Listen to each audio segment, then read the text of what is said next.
News18 ಡಿಜಿಟಲ್ಗೆ ಸ್ವಾಗತ. ನಾನು ಹೆಬ್ಬಾಕ ತಿಮ್ಮೇಗೌಡ. ರಾಜ್ಯ ಕಾಂಗ್ರೆಸ್ನಲ್ಲಿ ಈಗ ನಾಯಕತ್ವ ಬದಲಾವಣೆ ಇದೆ, ಹೆಚ್ಚು ಚರ್ಚೆ ಆಗ್ತಾ ಇದೆ. ಯಾಕಂತ ಹೇಳಿದ್ರೆ ಒಂದು ಕಡೆಯಾಗಿ ಮುಖ್ಯಮಂತ್ರಿ ಸಿದ್ದರಾಮಯ್ಯನವರು ಹೈಕಮಾಂಡ್ ಹೇಳಿದ್ದೇ ಅಂತಿಮ, ರಾಹುಲ್ ಗಾಂಧಿಯವರು ಮತ್ತು ಸೋನಿಯಾ ಗಾಂಧಿಯವರು ತೀರ್ಮಾನವೇ ಅಂತಿಮ, ಅದನ್ನು ಹೊರತುಪಡಿಸಿ ಬೇರೆ ಯಾರ ಹೇಳಿಕೆಗಳಿಗೂ ಕೂಡ ಕಿಮ್ಮತ್ತಿಲ್ಲ ಅನ್ನುವಂಥ ಒಂದು ಮಾತನ್ನು ಹೇಳಿದ್ರೆ, ಇತ್ತ DCM DK ಶಿವಕುಮಾರ್ ಅವರು ನನ್ನ ಮತ್ತು ಮುಖ್ಯಮಂತ್ರಿ ಸಿದ್ದರಾಮಯ್ಯನವ್ರ ನಡುವೆ ಒಂದು ಮಾತುಕತೆ ನಡೆದಿದೆ, ಹೀಗಾಗಿ ಎಲ್ಲರೂ ಕೂಡ ಸುಮ್ಮನೆ ಇರಬೇಕು, ಬೇರೆ ಯಾರ ಮಾತಿಗೂ ಕೂಡ ಕಿಮ್ಮತ್ತಿಲ್ಲ ಅನ್ನುವಂಥ ಮಾತನ್ನು ಹೇಳಿರುವಂಥದ್ದು. ಈ ಎಲ್ಲ ಬೆಳವಣಿಗೆಗಳ ನಡುವೆ ಇದೀಗ ಉಪಮುಖ್ಯಮಂತ್ರಿಯೂ ಆಗಿರ್ತಕ್ಕಂಥ KPCC ಅಧ್ಯಕ್ಷ DK ಶಿವಕುಮಾರ್ ಅವರು ತನ್ನ ಅತ್ಯಾಪ್ತರ ಜೊತೆ ತುಂಬ ಆಶಾಭಾವನೆಯಿಂದ ತಮ್ಮ ಸಂತಸವನ್ನು ಹಂಚಿಕೊಂಡಿದ್ದಾರೆ. ಅಂದರೆ ತಮ್ಮ CM ಆಗುವಂಥ ಒಂದು ಇರಾದೆಯನ್ನು ವ್ಯಕ್ತಪಡಿಸಿದ್ದಾರೆ ಅನ್ನುವಂಥ ಒಂದು ಮಾಹಿತಿ ಇದೀಗ KPCC ಪಡಸಾಲೆಯಲ್ಲಿ ಕೇಳಿಬರ್ತಾ ಇರ್ತಕ್ಕಂಥದ್ದು. ಏನು, ನವೆಂಬರ್ನಲ್ಲಿ ಅಂದರೆ ಡಿಸೆಂಬರ್ನಲ್ಲಿ ನಡೆಯುವಂಥ ಚಳಿಗಾಲದ ಅಧಿವೇಶನ, ಬೆಳಗಾವಿಯಲ್ಲಿ ನಡೆಯುವಂಥ ಒಂದು ಚಳಿಗಾಲದ ಅಧಿವೇಶನ ಏನಿದೆ, ಆ ಒಂದು ಅಧಿವೇಶನಕ್ಕೆ ನಾನು ಮುಖ್ಯಮಂತ್ರಿ ಆಗಿಯೇ ಬರ್ತೇನೆ, ನವೆಂಬರ್ 21 ಅಥವಾ ನವೆಂಬರ್ 24ರೊಳಗೆ ನಾನು ಮುಖ್ಯಮಂತ್ರಿಯಾಗಿ ಪ್ರಮಾಣ ವಚನವನ್ನು ಸ್ವೀಕಾರ ಮಾಡ್ತೀನಿ ಅನ್ನುವಂಥ ಒಂದು ವಿಚಾರವನ್ನು, ಅಂಥದ್ದೊಂದು ವಿಷಯವನ್ನು ತನ್ನ ಅತ್ಯಾಪ್ತರ ಜೊತೆ ಹಂಚ್ಕೊಂಡಿದ್ದಾರೆ ಅನ್ನುವಂಥದ್ದು ಇದೀಗ ಭಾಳ ಮುಖ್ಯವಾಗಿ ಚರ್ಚೆ ಆಗ್ತಾ ಇರ್ತಕ್ಕಂಥದ್ದು. ಯಾಕಂತ ಹೇಳಿದ್ರೆ ಅವತ್ತು CM ಆಯ್ಕೆ ಮಾಡುವಂಥ ಸಂದರ್ಭದಲ್ಲಿ, ಮತ್ತೊಂದು ಕಡೆಯಾಗಿ ಸರ್ಕಾರವ ಅಧಿಕಾರಕ್ಕೆ ತಂದಂಥ ಸಂದರ್ಭದಲ್ಲಿ AICC ಅಧಿನಾಯಕರಾಗಿರ್ತಕ್ಕಂಥ ಸೋನಿಯಾ ಗಾಂಧಿಯವರು ತಮ್ಮ ಜೊತೆ ಮಾತನಾಡುವಂಥ ಸಂದರ್ಭದಲ್ಲಿ ಒಂದು ಮಾತನ್ನು, ಅಂದರೆ ಒಂದು ಭರವಸೆಯನ್ನು ಕೊಟ್ಟಿದ್ದಾರೆ. 2.5 ವರ್ಷದ ಬಳಿಕ ಒಂದು ಭರವಸೆಯನ್ನು ಕೂಡ ಕೊಟ್ಟಿರ್ತಕ್ಕಂಥದ್ದು. ಅಂದರೆ ತಮ್ಮನ್ನು ಮುಖ್ಯಮಂತ್ರಿಯಾಗಿ ಮಾಡ್ತೀವಿ, ಈ ಸಂದರ್ಭದಲ್ಲಿ ಸಹಕರಿಸಿ ಅನ್ನುವಂಥ ಒಂದು ಮಾತನ್ನು ಹೇಳಿದ್ದಾರೆ ಎನ್ನಲಾಗ್ತಾ ಇರ್ತಕ್ಕಂಥ ಒಂದು ವಿಚಾರವನ್ನು ತನ್ನ ಆಪ್ತರ ಜೊತೆ ಹಂಚ್ಕೊಂಡಿದ್ದಾರೆ ಎನ್ನುವಂಥದ್ದು. ಸೊ ಹೀಗಾಗಿ DCM DK ಶಿವಕುಮಾರ್ ಆ್ಯಂಡ್ ಅವರ ಸಹೋದರರಾಗಿರ್ತಕ್ಕಂಥ ಮಾಜಿ ಸಂಸದ DK ಸುರೇಶ್ ಅವರು ತುಂಬ ಅತ್ಯಂತ ಜಾಣ ನಡೆಯನ್ನು ಇಡ್ತಾ ಇರ್ತಕ್ಕಂಥದ್ದು. ಯಾಕಂತ ಹೇಳಿದ್ರೆ ಈ ಕಡೆಯಿಂದ CM ಆಪ್ತಮಣದಲ್ಲಿ ಗುರುತಿಸ್ಕೊಂಡಿರ್ತಕ್ಕಂಥ ಶಾಸಕರು ಸಚಿವರ ಒಂದು ಹೇಳಿಕೆಗಳಿಂದ ಅವರು ತುಂಬ ಆವೇಶಕ್ಕೆ ಒಳಗಾಗ್ತಾ ಇಲ್ಲ, ತುಂಬ ಅಚ್ಚುಕಟ್ಟಾಗಿ ಜಾಣ್ಮೆಯಿಂದಲೇ ಎಚ್ಚರಿಕೆ ಹೆಜ್ಜೆಯನ್ನು ಇಡೋದ್ರ ಮುಖಾಂತರ ಪ್ರತಿಕ್ರಿಯೆಗಳನ್ನ ಕೊಡ್ತಾ ಇರ್ತಾರೆ.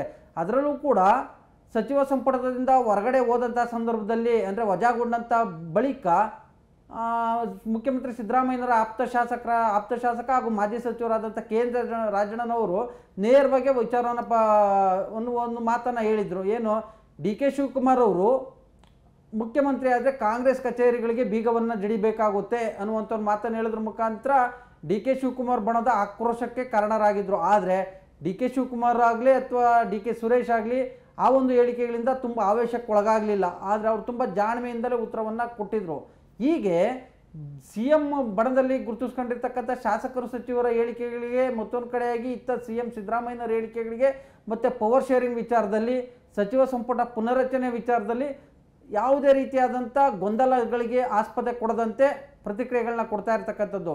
ಮತ್ತೊಂದು ಕಡೆಯಾಗಿ ಪವರ್ ಶೇರಿಂಗ್ ವಿಚಾರದಲ್ಲಿ ಯಾವ ರೀತಿಯಾಗಿ ಮುಖ್ಯಮಂತ್ರಿಗಳು ಮೌನ ವ್ರತವನ್ನು ಅನುಸರಿಸ್ತಾ ಇದ್ದಾರೋ, ಮತ್ತೊಂದು ಕಡೆಯಾಗಿ ತುಂಬ ಎಚ್ಚರಿಕೆ ಹೆಜ್ಜೆನ ಇಡ್ತಾ ಇದ್ದಾರೋ, ಈ ಹಂತದಲ್ಲಿ ನವೆಂಬರ್ ಮಾಸದಲ್ಲೇ ಮುಖ್ಯಮಂತ್ರಿ ಆದರೆ ಆದಂಗೆ, ಇಲ್ಲದೇ ಇದ್ದರೆ ಇಲ್ಲ ಅನ್ನುವಂಥ ಒಂದು ಜ್ಯೋತಿಷಿಗಳ ಭವಿಷ್ಯ, ಮತ್ತೊಂದು ಕಡೆಯಾಗಿ ತಮ್ಮ ರಾಜಕೀಯ ಗುರಿ ಏನಿದೆ ಅದನ್ನು ತಲುಪಲೇಬೇಕು ಅನ್ನುವಂಥ ಒಂದು ನಿಟ್ಟಿನಲ್ಲಿ DK ಶಿವಕುಮಾರ್ ಅವರು ಕೂಡ ನವೆಂಬರ್ ಕಾಲಿಡ್ತಿದ್ದಂತೆ ಅವರು ಕೂಡ ತಮ್ಮ ರಾಜಕೀಯ ಆಟವನ್ನು ಶುರು ಮಾಡಿರ್ತಕ್ಕಂಥದ್ದು.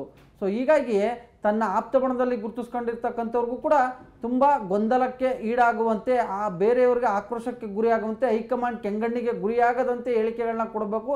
ಈ ಹಂತದಲ್ಲಿ ನಾವು ಗೊಂದಲಗಳನ್ನ ಮಾಡ್ಕೊಳೋದು ಬೇಡ ಅನ್ನುವಂಥ ಒಂದು ಮಾತನ್ನು, ಒಂದು ಸೂಚನೆಯನ್ನು ಕೂಡ ಕೊಟ್ಟಿದ್ದಾರೆ ಅಂತ ಹೇಳಲಾಗ್ತಾ ಇರ್ತಕ್ಕಂಥದ್ದು.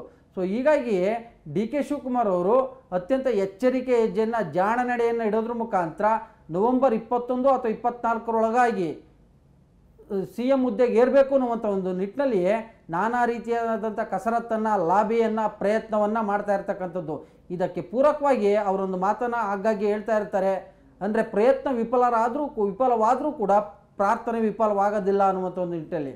ಸೊ ಹೀಗಾಗಿ ಇದೀಗ ರಾಜ್ಯ ರಾಜಕಾರಣದಲ್ಲಿ ಕಾಂಗ್ರೆಸ್ನಲ್ಲಿ ನಾಯಕತ್ವದ ವಿಚಾರ ಏನು ಮುನ್ನೆಲೆಗೆ ಬಂದಿದೆ, ಏನು ನವೆಂಬರ್ನಲ್ಲಿ ಕ್ರಾಂತಿ ಆಗುತ್ತೆ ಅನ್ನುವಂಥ ಒಂದು ವಿಚಾರ ಏನು ಕೇಳಿಬರ್ತಾ ಇದೆ, ಇದು ದಿನೇ ದಿನೇ, ಅಂದರೆ ಒಂದು ರೀತಿ ನಾಯಕತ್ವ ಬಿಕ್ಕಟ್ಟು ದಿನೇ ದಿನೇ ಹೆಚ್ಚಾಗ್ತಾ ಇದೆ ಅಂದರೆ ತಪ್ಪಾಗಲಿಕ್ಕಿಲ್ಲ. ಈ ವಿಡಿಯೋ ನಿಮಗೆ ಇಷ್ಟ ಆಗಿದ್ರೆ ಲೈಕ್ ಮಾಡಿ, ಕಾಮೆಂಟ್ ಮಾಡಿ, ಶೇರ್ ಮಾಡಿ. ಕ್ಯಾಮರಾಮನ್ ಗುರುಶೇಖರ್ ಜೊತೆ ಹೆಬ್ಬಾಕ ತಿಮ್ಮೇಗೌಡ, ನ್ಯೂಸ್18 ಕನ್ನಡ, ಬೆಂಗಳೂರು. ನಿರ್ಭೀತ, ನಿಷ್ಪಕ್ಷಪಾತ, ವಿಶ್ವಾಸಾರ್ಹ ಸುದ್ದಿಗಳಿಗೆ ಮತ್ತೊಂದು ಹೆಸರಾಗಿರುವಂತ ನ್ಯೂಸ್18 ಕನ್ನಡ ಈಗ ಆಪ್ನಲ್ಲೂ ಲಭ್ಯವಿದೆ.